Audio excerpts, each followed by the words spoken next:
अच्छा, पहली बात ये है कि बेऔलादगी बहुत बड़ी मेरी ज़िंदगी का बहुत बड़ा ज़ख़म था, क्योंकि मैंने 15 साल बहुत ताने सुने और फिर बाद में अपने ही घर वालों से सुना कि बच्चों से हसद करती है, हालांकि बच्चों में मेरी जान होती है।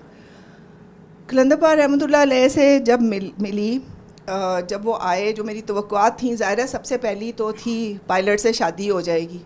लो जी, जब पता चला उसकी बीवी आई है, मैं कहती हूँ सदके जाऊँ उस हसीन फ़कीर के। मैंने ही दुआ की कि अल्लाह इसकी बीवी को हदायत दे, क्योंकि उसकी बीवी की आदत थी इधर अफेयर उधर अफेयर। मैंने ही अल्लाह से दुआ की कि या अल्लाह इसको हदायत दे, ये अपने बच्चों के सर पे रहे, अपने मियाँ के घर इज़्ज़त से रहे। और मैंने बाबा जी को फ़ोन किया और मैंने कहा कि मैंने ये दुआ की है।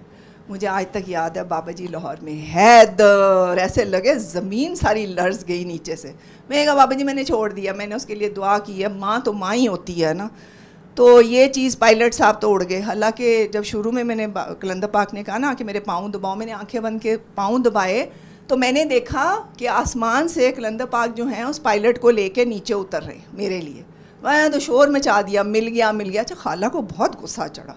तो पहली चीज़ तो ये हुई कि पायलट तो बढ़ गया। मैं तो खुद ही दुआ की कि जाओ तुम यार, अपने बच्चों और अपनी बीवी में सलामत रहो।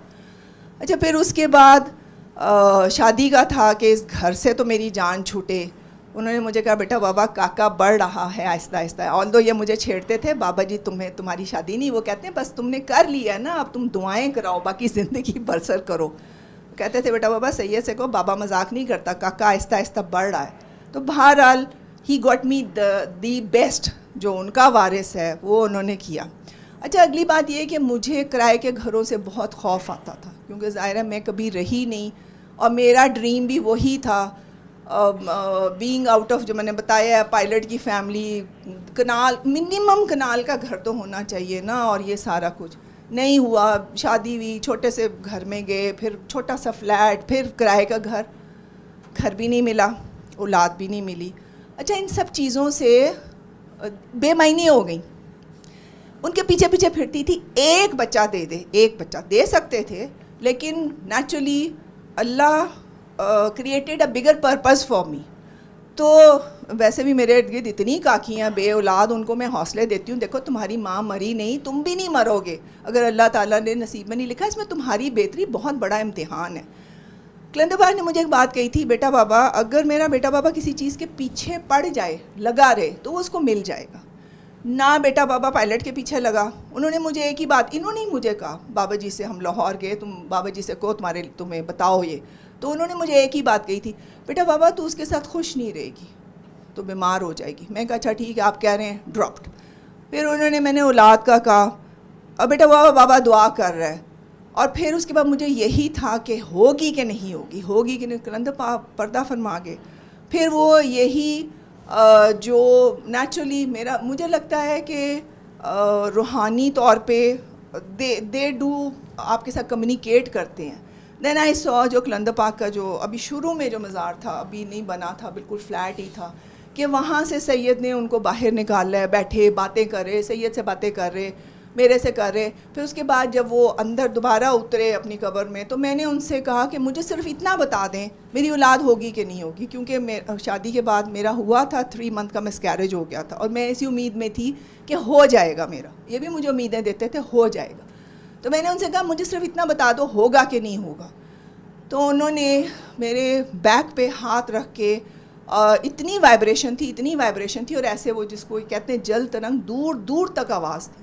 और अगले दिन से बीनिश थी, अब्दुल्ला था, इन सारों ने मुझे मामा सोनी कहना शुरू कर दिया। अच्छा, मैं बाबा जी को बाबा सोना कहती होती थी, क्योंकि रब सोना था मेरा, बाबा सोना था मेरा।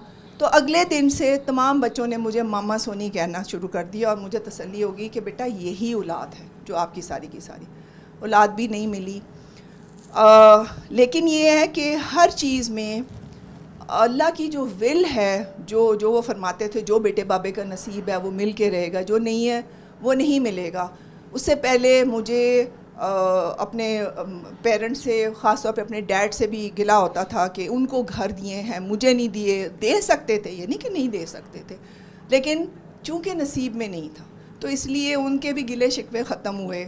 मियाँ पे कभी मैंने प्रेशर नहीं डाला, वो अपना रहते थे उधर सेटेलाइट टाउन में, मैं इधर रहती थी, आते थे हफ्ते में 2 दिन रहते थे, दुआएं होती थी यहाँ से सारा कुछ। उन्होंने इस तरफ जाने ही नहीं दिया। उन्होंने मुझे एक वसीयत की थी जब मैं शुरू में शिफ्ट हुई थी G11 में, तो उन दिनों में आप लोगों की माँ जी ज़्यादा बीमार होती थी तो ये उधर ही होते थे और मैं अकेली रहती थी। उन्होंने मुझसे पूछा कि बेटा बाबा ये सैयद उधर ही होता है? मैंने कहा नहीं बाबा जी, आजकल माँ जी की तबीयत नहीं ठीक। अच्छा बेटा बाबा। फिर उन्होंने कहा बेटा बाबा, बाबा अपने बेटे बाबे के लिए आता है, ये ना सोचे, ये तसल्ली दे रहे ना, ये ना सोचे कि मैं सिर्फ सैयद के लिए आता हूँ।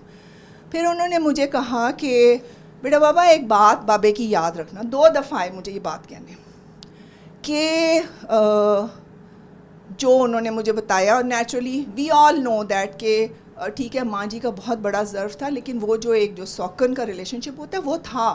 उन्होंने मुझे कहा कि बेटे बाबे ने इग्नोर करना है, सैयद को तंग नहीं करना। सैयद दीवाना है।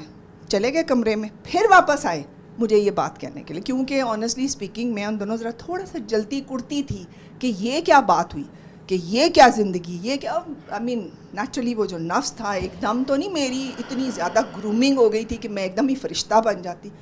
तो उनका ये कहना जो था वो मशवरा नहीं था, उनकी इम्प्लीमेंटेशन थी।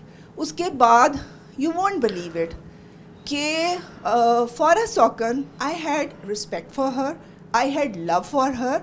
और बल्कि जिस वक्त उनकी डेथ हुई थी, मेरे अंदर ऐसे था जैसे मेरा कोई अजीज़ मुझसे छिन गया। मेरे हार्ट में इतनी पेन थी कि मैंने रोते हुए इनको फ़ोन किया कि आसफा जी का क्या हाल है? उन्होंने कहा अभी देख के आए, ठीक है। मैंने कहा नहीं, शी इज़ नॉट ओके।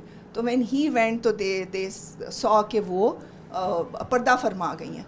तो उस फ़कीर की मोहब्बत से ये जो टिपिकल होता है ना सौकनों के साथ लड़ाइयाँ, नफ़रतें, जादू टूने, अपोजिशन, ये नहीं थी।